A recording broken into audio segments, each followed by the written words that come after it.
धरती पर कुछ ऐसे कोने हैं जहाँ की हवा, पेड़ और पानी एक अटूट शांति बुनते हैं। वहां पहुंचकर मन कर रहा होता है कि हर चिंता कांच की तरह टूटकर बिखर जाए और साथ ही एक अजीब सी बेचैनी भी मंडराती है। ये जगह इतनी खूबसूरत और गहरी होती है कि इंसान अपने आप को कपड़े पर चिपका हुआ रेत का एक नन्हा कण समझ बैठता है। लेकिन यही रूहानी खूबसूरती कभी कभी खामोशी का एक ऐसा आवरण बन जाती है जो सच को दबा देती है। Olympic national park Washington state में ठीक ऐसी ही जगह है। घने, सदियों पुराने वन, काई से ढके विशाल पेड़, शीशे जैसे शांत झीलें जो आसमान की धुंधली परछाई दिखाती है, और ऐसे रास्ते जहां कई दिन बिना किसी से मिले चले जाना मुमकिन लगता है। कुछ लोगों के लिए यह अकेलेपन का स्वर्ग है, कुछ के लिए यह वही जगह है जहां निशानियां धीरे धीरे मिट जाती है।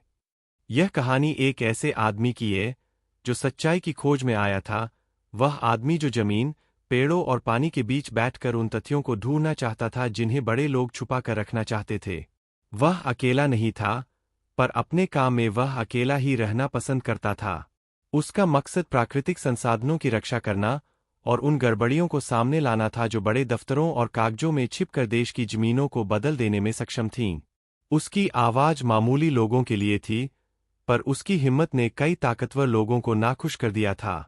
आम लोगों की नज़र में यह जगह केवल एक नेचर स्पॉट थी, पर जो शांति वहां मिलती थी, वह कई सवालों को जन्म देती थी।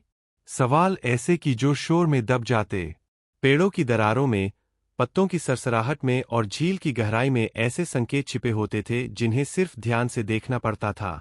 एक वक्त आता है जब जंगल की चुप्पी में छिपी हुई चीजें बाहर नहीं आती, वे वहीं गूंद कर बैठ जाती है। और वही गूंदी हुई चीजें कभी कभी इतनी गहरी बन जाती है कि सालों तक एहसास भी नहीं होते। इस कहानी की शुरुआत एक साधारण हाइक से हुई थी, एक दिन का सफर, एक कैमरा, कुछ नोट्स और बहुत सारा इरादा। पर जैसे जैसे वह आदमी जंगल के भीतर बढ़ा, उसे पता चला कि यहाँ सिर्फ पक्षी और पेड़ नहीं रहते, यहाँ पुराने फैसलों के निशान, लोगों के किए गए समझौतों के कागज और उन छिपे हुए फैसलों की परछाइयाँ भी है। उसकी खोज का दायरा छोटा नहीं था, वह बस फूलों की खुशबू देखने नहीं आया था। उसने लोगों की तकरार, कागजों के अजीब पगडंडियों और ताकतवर नेटवर्क के निशान देखने थे। यही वजह थी कि उसकी यात्रा साधारण मनुष्यों की साधारण यात्राओं जैसी नहीं दिखती थी। ओलंपिक नेशनल पार्क की सुबह अक्सर एक जैसी नहीं होती। कभी बादल घाटियों के बीच ऐसे अटक जाते हैं जैसे किसी ने रुई के बड़े गुच्छे टांग दिए हों, और कभी हल्की धूप पेड़ों की टहनियों पर ऐसे उतरती है जैसे कोई कलाकार रंग भर रहा हो। 2008 की उस जुलाई की सुबह भी कुछ ऐसा ही था। नीचे पसरी धुंध, ठंडी हवा और मिट्टी से उठती उस खुशबू का एहसास जो सिर्फ पुराने जंगलों में मिलती है। इसी सुबह 36 साल के जोश फिलिप्स ने अपनी सिल्वर रंग की टोयोटा फॉर्नर को स्टॉर्म किंग रेंजर स्टेशन के पास पार्क किया। कार बंद करते समय उन्होंने एक लंबी सांस ली, जैसे खुद को याद दिला रहे हों कि यह सफर सिर्फ एक ब्रेक नहीं, बल्कि एक मिशन है। जोश देखने में किसी एक्सट्रीम एडवेंचरर जैसे नहीं लगते थे। पतले बदन, छोटे भूरे बाल और चश्मे के पीछे हल्की धुंधली सी ग्रे आंखें। लेकिन जो लोग उन्हें जानते थे, वे कहते थे कि उनकी असली ताकत उनका दिमाग और उनकी जिद है। वे एरिजोना के फीनिक्स शहर से आए थे, न कोई ग्रुप, न कोई साथी, सिर्फ वह, उनका बैकपैक और उनका अधूरा आर्टिकल। पिछले 3 सालों में उन्होंने पर्यावरण से जुड़ी गड़बड़ियों, गैरकानूनी कटाई और विभागों में भ्रष्टाचार पर ऐसे लेख लिखे थे जिनसे बड़े अधिकारियों की कुर्सियां हिल गई थीं। कुछ को हटाया गया, कुछ पर मामले चले और कईयों की नींदें उड़ गईं। यही वजह थी कि जोश को दुश्मनों की कमी नहीं थी। लेकिन वह ऐसे नहीं थे कि डर जाए। वह उस तरह के इंसान थे जो कहते हैं, अगर सच किसी को तकलीफ दे रहा है, तो सच बदलने की नहीं, तकलीफ झेलने की जरूरत है। उस सुबह जब वह रेंजर ऑफिस में दाखिल हुए, तो वहां स्टाफ काउंटर के पीछे बैठी रेंजर सारा कॉलिंस थीं।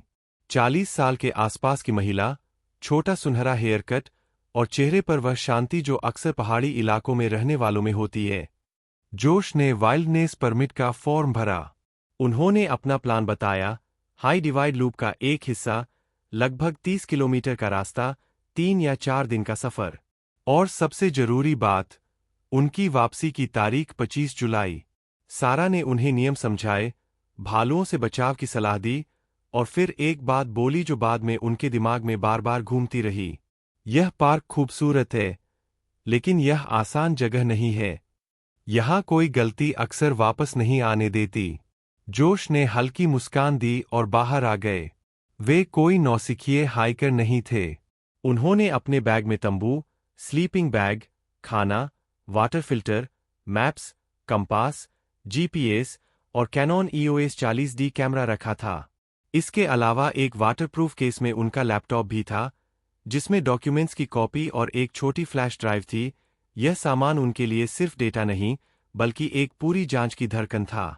करीब 10 बजे जब उन्होंने हटोद हिल्स ट्रेल पर कदम रखा, तो जंगल की हवा में एक अजीब खामोशी थी। रास्ता लगभग 8 किलोमीटर तक ऊंचाई में बढ़ता था।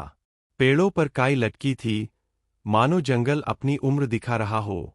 बड़े बड़े फर और स्प्रूस के पेड़ों के बीच चलना ऐसा था जैसे किसी पुराने मंदिर की गलियों से गुजरना। वहां सिर्फ पत्तों की सरसराहट थी और कभी कभी किसी दूर बैठे कौवे की आवाज। जोश चलते हुए बार बार पीछे मुड़कर नहीं देखते थे, लेकिन उस दिन उन्होंने 2 बार मुड़कर देखा। उन्हें ऐसा लगा कि पीछे कहीं कोई हल्की सी हलचल हुई है, पर कुछ दिखा नहीं। उन्होंने इसे हवा का खेल समझकर आगे कदम बढ़ाए। उनकी जेब में वॉइस रिकॉर्डर था। उन्होंने धीरे से उसमें कहा, दिन पहला, रास्ता शांत है, मौसम उम्मीद से ज्यादा ठंडा है, लेकिन मुझे यहाँ कुछ अजीब महसूस हो रहा है। शायद सिर्फ दिमाग, या शायद कुछ और। यह पहला संकेत था कि उनका मन बिल्कुल नॉर्मल नहीं था। पिछले कुछ महीनों में उन्होंने दोस्त डेविड से कई बार कहा था कि उन्हें लगता है कि कोई उन्हें फॉलो कर रहा है। उनके अपार्टमेंट का ताला 2 बार टूटा हुआ मिला था और एक बार कोई उनके मेलबॉक्स के साथ छेड़छाड़ करके गया था, लेकिन उनके पास कोई सबूत नहीं था। वे हाइकिंग के बीच हर थोड़ी देर में तस्वीरें खींचते, पेड़ों की, झील के दूर दूर तक फैले नीले रंग की, और उन जगहों की जहां उन्हें शक था कि कंपनियां जमीन पर नजर गड़ाए बैठी थीं। उनके कैमरे में कई तस्वीरें क्लोजअप थीं, पेड़ों पर कटे निशान, रास्तों के किनारों पर अजीब मार्किंग और कुछ जगहों पर नए बनाए गए अनजाने रास्ते। करीब दोपहर में वे क्रिसेंट लेक के नजदीक पहुंच गए। यह झील किसी किताब में लिखी कहानी जैसी लगती थी। पानी इतना साफ कि 9 मीटर नीचे तक दिखाई देता था और रंग इतना गहरा कि लगता था जैसे नीली स्याही में किसी ने पहाड़ों की परछाई घोल दी हो। यह जगह सुंदर थी, पर इसकी खामोशी भारी लगती थी। जोश ने झील किनारे थोड़ी देर बैठकर खाना खाया और अपना मैप निकाला। वे नोट्स अपडेट कर रहे थे कि अचानक झाड़ियों में हल्की खड़खड़ाहट हुई। उन्होंने नजर उठाई, कोई नहीं था। उन्होंने आवाज की दिशा में थोड़ी देर देखा और फिर सांस लेकर काम में जुट गए। लेकिन इस बार उन्होंने रिकॉर्डर में इतना जरूर कहा, लगता है कोई पीछे से देख रहा है, या शायद मैं ज्यादा सोच रहा हूं। उस दिन शाम तक वे बोल्डर क्रीक की तरफ आगे बढ़े। रास्ता कठिन था और कई जगहों पर चट्टानें इतनी फिसलन भरी थीं कि एक गलत कदम भारी पड़ सकता था। फिर भी जोश चलते रहे। उनके दिमाग में सिर्फ एक बात घूम रही थी, जमीन के दस्तावेज, बदलते स्टेटस के रिकॉर्ड्स और एक नाम, ब्रायन मेलो। वे उसी नाम पर सबसे ज्यादा शोध कर रहे थे। मेलो एक फॉरेस्टर था। उसका काम इलाके में पेट्रोलिंग, नियम लागू करना और रिपोर्ट बनाना था। लेकिन दस्तावेजों में कई जमीनों के स्टेटस एक साथ बदल गए थे, प्रोटेक्टेड से कमर्शियल, और वे जमीनें बाद में कम दामों पर एक ही लॉगिंग कंपनी को बेच दी गई थीं। जोश को कुछ बड़ा पकड़ में आने वाला था, इतना बड़ा कि उनकी जिंदगी बदल सकती थी, या शायद खत्म भी हो सकती थी, जैसा वे मन ही मन सोचते थे। दिन ढलते रलते उन्होंने बोल्डर क्रीक कैंप साइट के पास एक जगह देखी जहां वे टेंट लगा सकते थे। उन्होंने टेंट लगाया, हल्का खाना खाया और तंबू के बाहर बैठकर आवाजों को सुना। जंगल की खामोशी ऐसी होती है जैसे वह किसी को छिपाने की कसम खाए बैठा हो। रात में उन्होंने 2 बार महसूस किया कि आसपास कुछ हिला, शायद जानवर, या शायद कोई इंसान।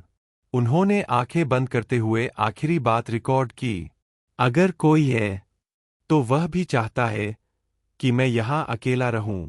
और इसके बाद रात का अंधेरा घना होता गया। जोश ने बोल्डर क्रीक के पास जो रात बिताई थी, वह जितनी शांत दिख रही थी, उतनी थी नहीं।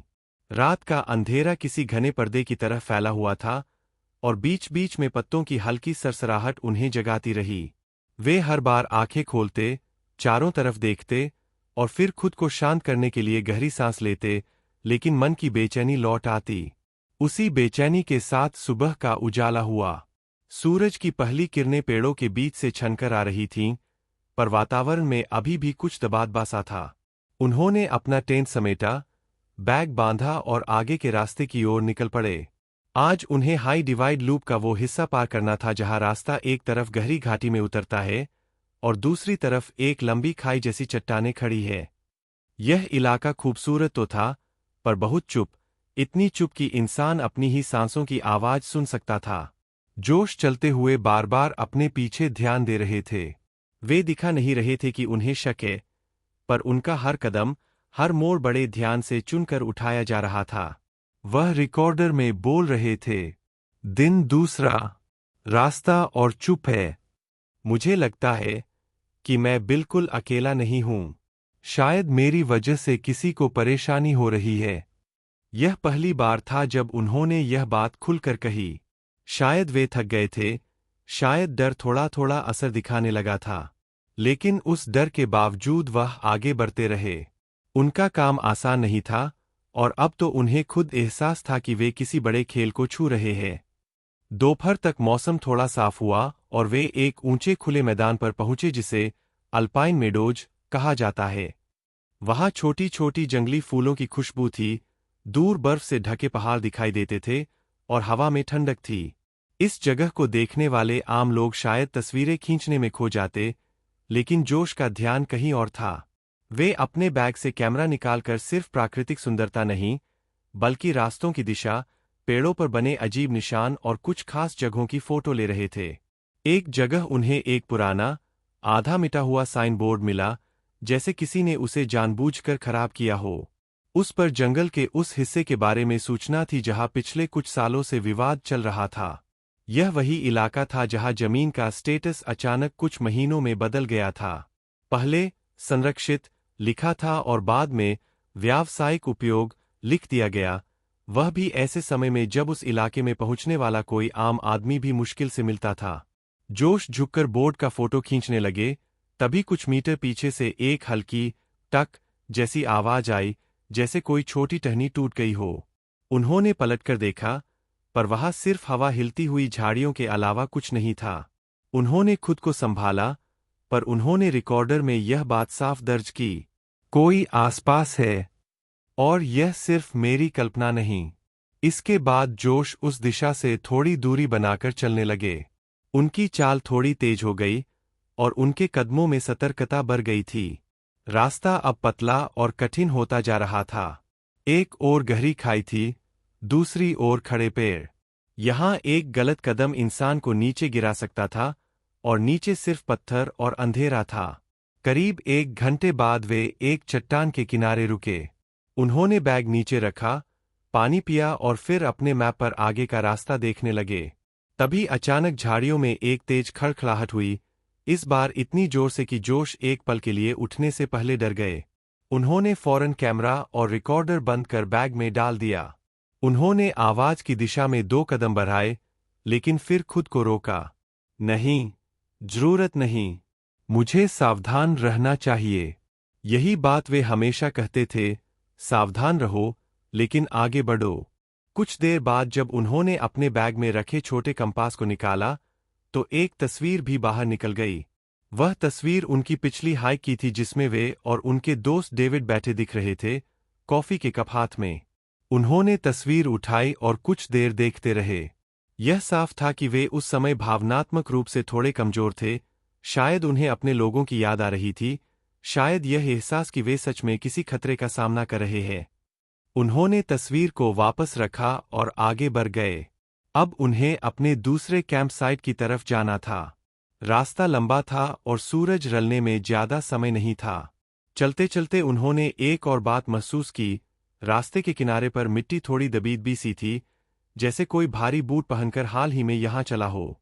और वह कदमों की दिशा उसी तरफ जा रही थी जिस तरफ जोश जा रहे थे।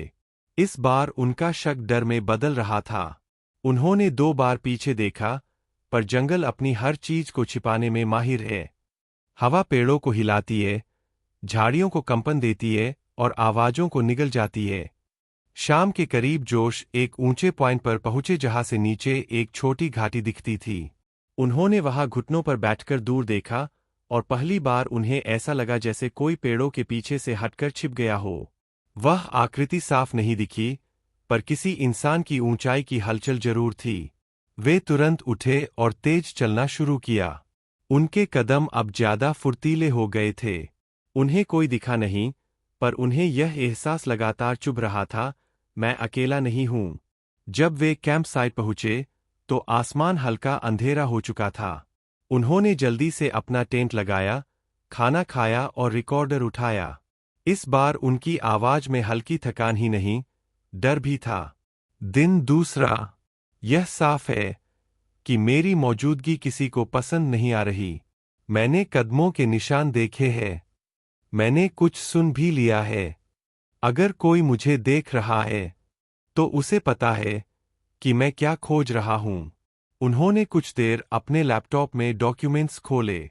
फाइलों में वही नाम, वही डेट और वही संदिग्ध लेनदेन थे जो पिछले महीनों से उन्हें परेशान कर रहे थे। उनकी आंखों में एक अजीब दृढ़ता थी, डर भी था, लेकिन उससे बड़ा था उनका इरादा। रात में जब वे सोने गए, तो बाहर से कुछ बार फिर आवाजें आईं। इस बार आवाजें कुछ ज्यादा नजदीक थीं, जैसे कोई बड़े कदमों से धीरे धीरे घास पर चल रहा हो। जोश ने टेंट के अंदर लेटकर आंखें खुली रखीं और अपने हाथ बैग की तरफ बढ़ाए जहां उनका हंटिंग नाइफ रखा था, छोटा, पर जरूरत पड़ने पर काम आ सकता था। बाहर से 2 बार किसी के रुकने जैसी आवाज आई, फिर कुछ देर बाद सब शांत हो गया। जोश ने खुद से कहा, जो भी है, वह मौका तलाश रहा है। रात लंबी थी। जंगल की आवाजें बढ़ती गईं, और शायद उसी रात किसी पेड़ के पीछे खड़े व्यक्ति ने फैसला कर लिया था, जोश को वापस नीचे नहीं लौटने देना है। अगली सुबह जोश ने आंखें खोली तो उन्हें लगा जैसे रात ने उनकी सारी ऊर्जा निचोड़ ली हो। टेंट के बाहर हल्की धुंध थी, हवा ठंडी और पेड़ों पर जमी नमी चमक रही थी। उन्होंने धीरे धीरे बाहर निकलकर गहरी सांस ली और चारों तरफ नजर दौड़ाई। सब कुछ पहले जैसा ही लग रहा था, शांत, अनछुआ, पर इतना शांत कि अंदर तक डर बैठ जाए। उन्होंने टेंट समेटा, बैग उठाया और अपने तीसरे दिन की हाइक शुरू की। आज उन्हें हाई डिवाइड लूप के सबसे चुनौतीपूर्ण हिस्से से गुजरना था। यह रास्ता जंगल से निकलकर खुले पहाड़ों की तरफ चढ़ता है, जहां हवा ज्यादा तेज चलती है और जमीन आसमान होती जाती है। यहां से लगता है जैसे पूरा जंगल नीचे बिछा हुआ है और इंसान बस एक चलता हुआ बिंदु है। वे चले जा रहे थे, पर इस बार उनका ध्यान दृश्य पर कम और अपने आसपास पर ज्यादा था। उन्होंने कई बार पीछे मुड़कर देखा, कभी कहीं रुककर सुनने की कोशिश की, और कई बार एक झाड़ी में हल्की सी हलचल पर उनकी पकड़ बैग के स्ट्रैप पर कस गई। यह साफ था, अब उन्हें डर लग रहा था, और यह डर वास्तविक था। करीब 2 घंटे चलते चलते वे एक ऊंची चट्टान के पास पहुंचे जहां से नीचे तक का पूरा जंगल दिख रहा था। यह जगह खूबसूरत थी लेकिन साथ ही डरावनी भी। उन्होंने यहां बैठकर पानी पिया और नोट्स अपडेट करने लगे। तभी दूर से उन्हें हल्की सी चमक दिखाई दी, जैसे किसी ने कांच की छोटी सतह से सूरज की रोशनी परावर्तित की हो। वह चमक पेड़ों के बीच से आई और फिर गायब हो गई। जोश ने उस दिशा में ध्यान से देखा। कुछ सेकंड बाद फिर वही हल्की चमक दिखाई दी और फिर गायब हो गई। उन्होंने धीरे से रिकॉर्डर उठाया और कहा, यह अब संयोग नहीं रहा। कोई पीछे पीछे चल रहा है, और वह छिपना जानता है। उन्होंने जल्दी से बैग उठाया और आगे बढ़ने लगे।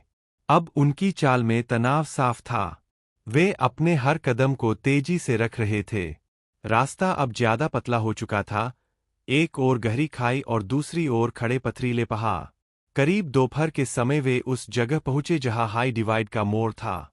यहां से रास्ता 2 तरफ जाता था, दाईं तरफ क्रिसेंट लेक के उत्तरी किनारे की ओर और बाईं तरफ जंगल के गहरे हिस्से की ओर। जोश ने मैप निकाला और ध्यान से देखा। वे दाईं तरफ जाना चाहते थे क्योंकि वह रास्ता ज्यादा सुरक्षित था, लेकिन उन्हें ऐसा लगा कि कोई उन्हें बाईं तरफ धकेलना चाहता है। उन्होंने सोचा कि क्या उन्हें अपनी योजना बदलकर तुरंत वापस लौटना चाहिए। लेकिन उसी वक्त उनके मन में वह बात आई जो डेविड ने उनसे कही थी। सच छिपाने वाला इंसान हमेशा चाहता है कि तुम रास्ता बदलो। नहीं बदलोगे तभी सच मिलेगा। वे रुके, गहरी सांस ली और दाईं तरफ का रास्ता चुना, वही रास्ता जो उन्हें वापस लेक के पास ले जाता। पर शायद किसी दूसरे को यह पसंद नहीं आया। रास्ते के कुछ ही आगे उन्हें मिट्टी में ताजा पैरों के निशान मिले।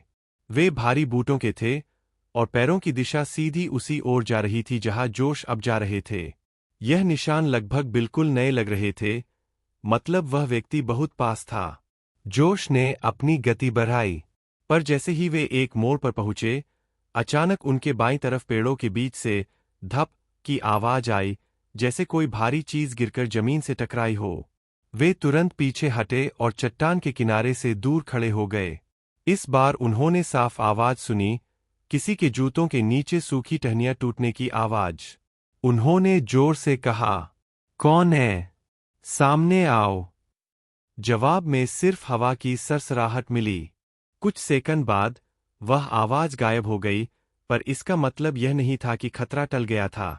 जंगल अक्सर आवाजों को निगल लेता है, पर हर आवाज का मतलब होता है कि कोई आसपास है। जोश ने तेजी से चलना शुरू किया। उन्हें एहसास था कि अब वे बहुत गहरे मुसीबत में हैं।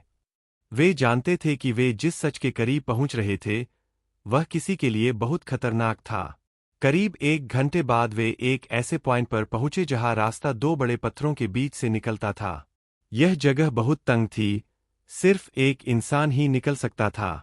जोश धीरे धीरे सावधानी से बीच से गुजरे, पर जैसे ही वे दूसरी तरफ पहुंचे, उन्हें लगा जैसे किसी ने पीछे से उनके पत्थर वाले रास्ते में कुछ खिसकाया है।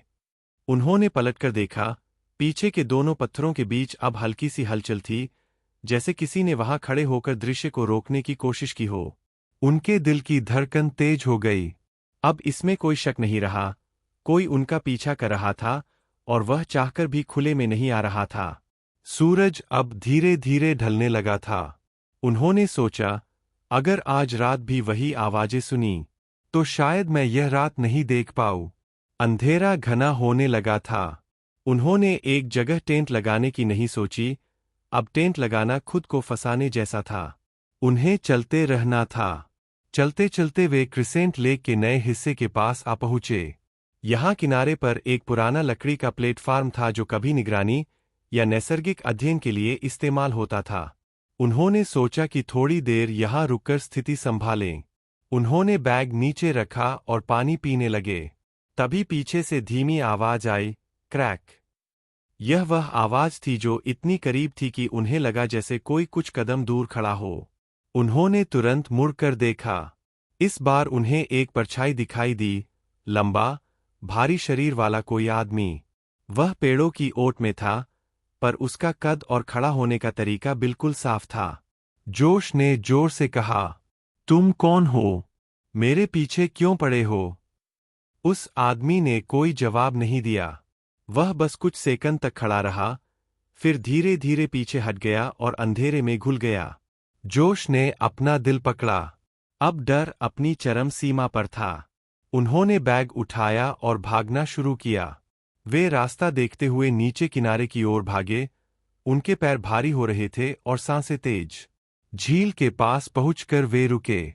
उन्होंने नीचे पानी को देखा, काला, ठंडा और बेहद गहरा। झील बिल्कुल शांत थी, लेकिन उसकी गहराई में जैसे कोई रहस्य सोया हुआ था। उसी समय उनके पीछे से तेज कदमों की आवाज आई। उन्होंने मुड़कर देखने का समय भी नहीं पाया। किसी भारी वस्तु ने उनके सिर पर सीधे पीछे से वार किया। वार इतना जोरदार था कि वे एक पल में जमीन पर गिर गए।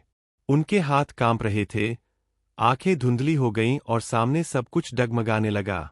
उन्होंने आखिरी बार सुना, किसी के भारी जूतों की आवाज और फिर कपड़े घसीटने की।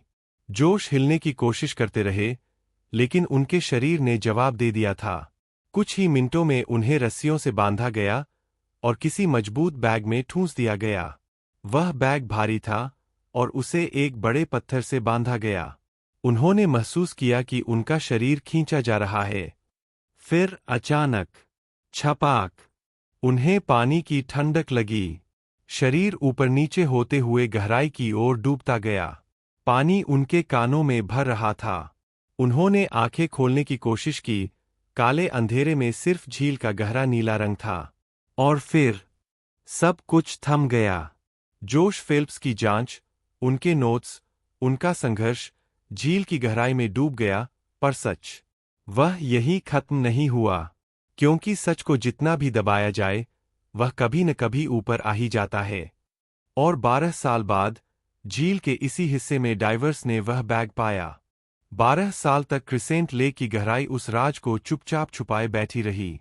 पानी के नीचे उस भारी बैग में बंधा कंकाल किसी आवाज, किसी नज़र, किसी तलाश का इंतजार करता रहा। जोश फेल्प्स की गुमशुदगी लोगों की यादों में धीरे धीरे धुंधली पड़ने लगी थी, पर उनके परिवार ने उम्मीद छोड़ने से इनकार कर दिया था। उन्हें पता था कि उनका बेटा सच की तलाश में गया था, और सच बिना वजह गायब नहीं होता। फिर 2020 की गर्मियों का वह दिन आया जब यूनिवर्सिटी की डाइविंग टीम ने झील के नीचे कुछ असामान्य पकड़ा। एक जंग लगी चैन, फिर एक पुराना मिलिट्री बैग, और उसके अंदर काले पानी में एक सिमटी हुई देह। वह दृश्य किसी भी इंसान को अंदर तक हिला देने के लिए काफी था। प्रोफेसर और रेंजर्स ने इसे गंभीरता से लिया, और कुछ ही दिनों में डीएनए मैच ने दुनिया को बता दिया कि वह कंकाल कोई और नहीं, बल्कि जोश फेल्प्स था। यह खबर पूरे वॉशिंगटन स्टेट में फैल गई। पुराने केस फिर खोले गए, फाइलें उठाई गईं, और डिटेक्टिव एमली झांग ने वह काम शुरू किया जहां पिछले अधिकारी हार मान चुके थे। जोश का मिलना सिर्फ एक बॉडी ढूंढ लेना नहीं था, यह उस सच का दरवाजा खोलने जैसा था जिसे सालों से किसी ने बंद रखा हुआ था। जांच ने एक बार फिर वही नाम सामने ला दिया, ब्रायन मेलो। वह फॉरेस्टर जिसके पास वजह भी थी, मौका भी, और वह सबूत भी जिन पर उसने मिट्टी डाल दी थी। झांग ने जब मेलो के घर से लेदर रस्सियां, पुराना मिलिट्री बैग, और सबसे अहम, जोश का लैपटॉप निकाला, तो यह मामला महज शक से एक पक्की दिशा में बदल गया। ट्रायल लंबा चला, गवाहियां आईं, डीएनए के टुकड़े एक एक कर मेल खाते गए, और आखिर 15 मई 2021 को अदालत ने फैसला सुनाया। ब्रायन मेलो, पहली डिग्री हत्या का दोषी। जब कोर्ट के बाहर जोश के माता-पिता खड़े हुए, उनके चेहरों पर एक अजीब मिश्रण था, गम, सुकून और थकान। उनके पिता ने कहा था, सजा हमारे बेटे को वापस नहीं ला सकती, पर यह दिखाती है कि उसका संघर्ष बेकार नहीं गया। जोश की कहानी सिर्फ एक हत्या की कहानी नहीं है। यह याद दिलाती है कि सच को दबाया जा सकता है, लेकिन खत्म नहीं किया जा सकता। चाहे उसमें साल लग जाए, चाहे गहरे पानी की खामोशी उसे ढक ले, सच फिर भी लौट आता है। और यह कहानी उन लोगों को भी संदेश देती है, जो अकेले लड़ते हैं, पत्रकार, पर्यावरण कार्यकर्ता, और वे लोग जो भ्रष्टाचार, लालच और गलतियों के खिलाफ आवाज उठाते हैं। हर आवाज मायने रखती है। हर कदम असर छोड़ता है। कभी कभी उसका नतीजा तुरंत नहीं दिखता, लेकिन धीरे धीरे वह चट्टानें भी हिला देता है, जो अचल लगती है। ओलंपिक नेशनल पार्क आज भी वही खड़ा है। जंगल उतने ही घने हैं, झील उतनी ही गहरी है, और शांति उतनी ही रहस्यमयी है।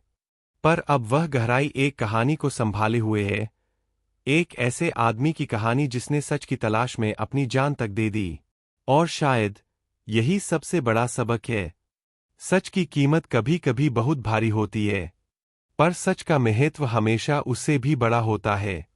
अगर आपको यह सच्ची घटना सोचने पर मजबूर करती है, अगर आपको लगता है कि सच की तलाश करने वाले लोग कभी अकेले नहीं होने चाहिए, तो इस वीडियो को लाइक करें, शेयर करें, और नीचे कमेंट करके बताएं कि आपकी नज़र में इस कहानी ने आपको क्या सिखाया।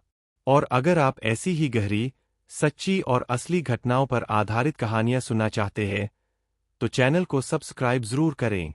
आपका एक छोटा सा क्लिक उन कहानियों को आगे बढ़ाने में हमारी मदद करता है, जिन्हें दुनिया तक पहुंचाने की जरूरत है। सच की तलाश जारी रहनी चाहिए, और आपकी सपोर्ट से यह आवाज और भी मजबूत होती है।